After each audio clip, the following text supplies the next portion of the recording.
The way we see people begins to become how they experience themselves. If we can see the best in other people and they feel that way about themselves, they rise to that occasion.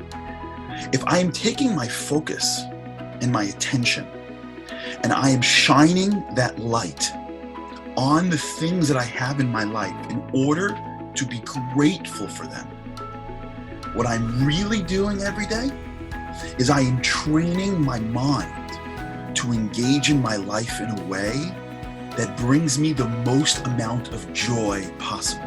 When people said to me, "How can I support you?" I'm looking to you as the expert for how I can support you. And I genuinely want to know. It's not a if there's anything I can do. It's that simple.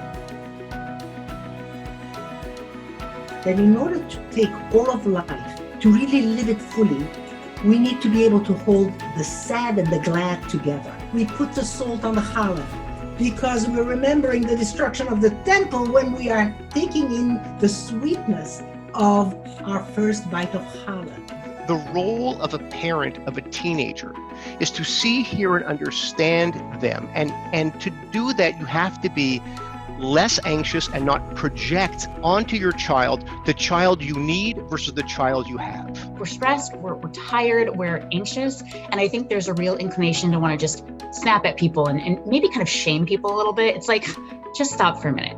Before those words leave your mouth, think, what's the impact going to be? In situations of panic, distraction is actually very helpful. That doesn't totally alleviate the anxiety, but it pulls back some control of our mind.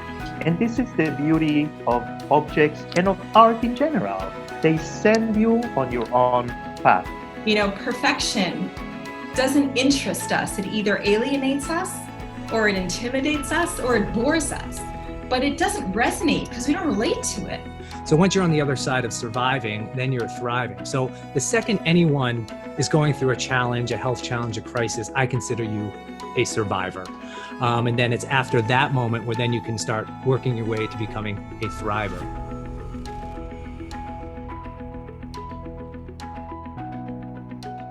God is not a noun. I think God is closer to a verb. I think God is something that you choose. I think it is much less about believing or not believing in a thing, and much more about opening to an awareness of something that calls us to behave in a certain way. Is that the life quake can be voluntary or involuntary, but the life transition that comes out of it must be voluntary.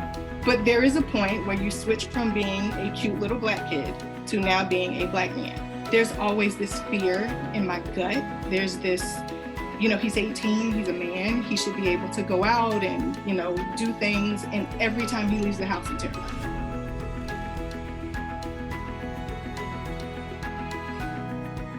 So the meaning of life is, the big picture meaning. Why am I here?